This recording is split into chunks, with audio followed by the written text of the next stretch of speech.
Have you ever wanted to get extremely good at Splatoon 3 and have been wanting to enter the competitive scene in the game? Well, today I'm going to be teaching you guys how to do just that, so let's get right into it. So just to give you guys a little bit of a groundwork for this video, I'm going to split it up into 3 sections: getting started, weapon picking, and what's next for you guys. Within those 3 sections, we'll be taking a deep dive into how to become the best Splatoon 3 competitive player that you can be within those specific categories of gameplay. So let's get started with the first category, getting started. Stepping into the competitive Splatoon 3 scene may seem daunting at first, but don't worry, I've got you covered. Many of you are going to be wondering, well, where in the world am I supposed to actually start? Well, the first thing I'm going to tell you guys is to get comfortable with the game and the gameplay. If you are just a turf war player at the moment and have never tried any anarchy battles, well, I'm going to have to tell you to try to branch out a bit and get comfortable doing the ranked modes. And in every battle, just go into it with the I'm here to get better mindset. The next thing I'll tell you all is also extremely important. Find 1 to 3 main weapons that you are going to want to use. If you are constantly switching your weapons every match and have a super broad pool to choose from, and you don't have a set few weapons that you are good with, you honestly won't go very far. And I say that because in Splatoon 3, you just need to have 2 to 3 weapons that you have mastered, and that will really take you very far. And another thing I'll tell you is that if you aren't using motion controls, turn them on. They are, in my opinion, as well as many other people's opinion, the best way to aim in the game. And I know that was just a few beginner tips, but the next category is going to be extremely important, and I will go much more in depth. And so with these tips in mind, we can now proceed to the next category. In order for you to be able to pick your weapons that you like the best in the first place, you must understand the 3 main roles in competitive Splatoon 3. These roles are Slayer, Support, and Anchor.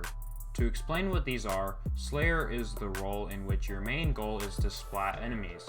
You are typically going to be the one in the front of your team with a weapon capable of splatting easily. For example, a good Slayer weapon is the popular Splatana Stamper.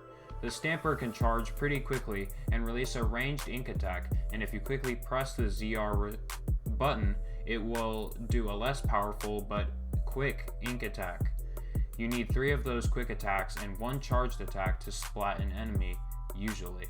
Next is the Support role, whose responsibilities are to ink turf and, as the name suggests, provide support to your team. Inking turf is very important in Splatoon, not just in turf war, but also in anarchy battles, as it provides more area for your teammates and yourself to swim and walk on, obviously. Support users are not as responsible for spotting enemies like the Slayers do, although they still can do that a lot. Another thing that support users, I would say, is important more than any of the other roles is not dying.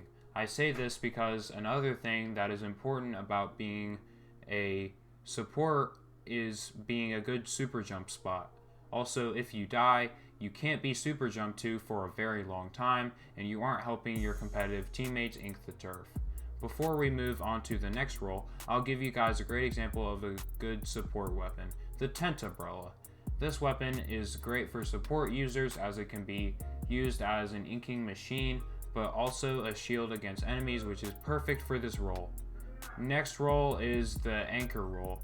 As a player in this role, you are going to want to have a much bigger and longer range weapon, and you are going to want to be behind your teammates as much as possible.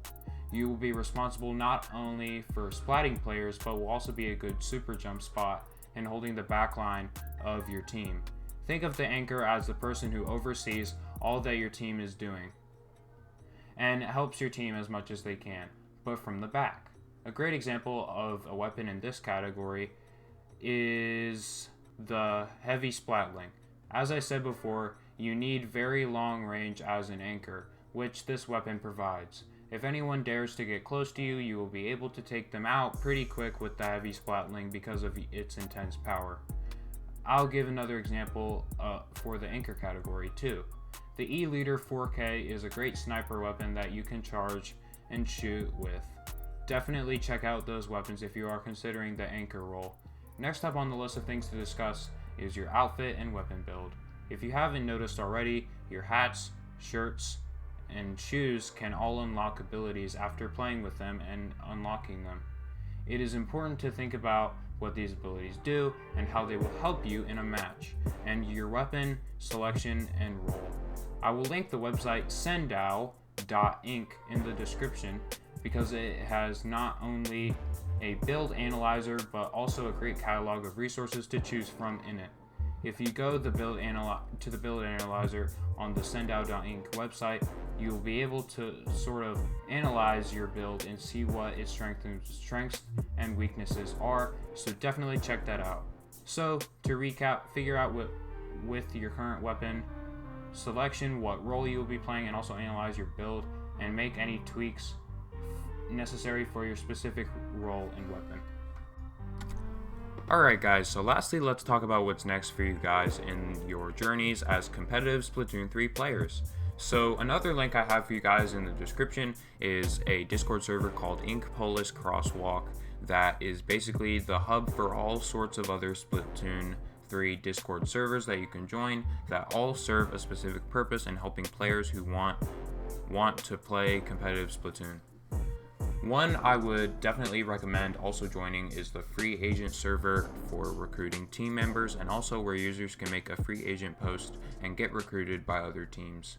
Some last minute advice I'll give you guys for this video is just to keep practicing, have fun in the game, and do your absolute very best that you can in every match. And don't forget to find the role for weapons that you want to play, and your weapon role.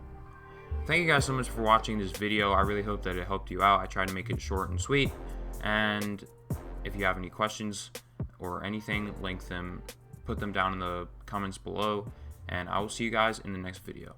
Goodbye.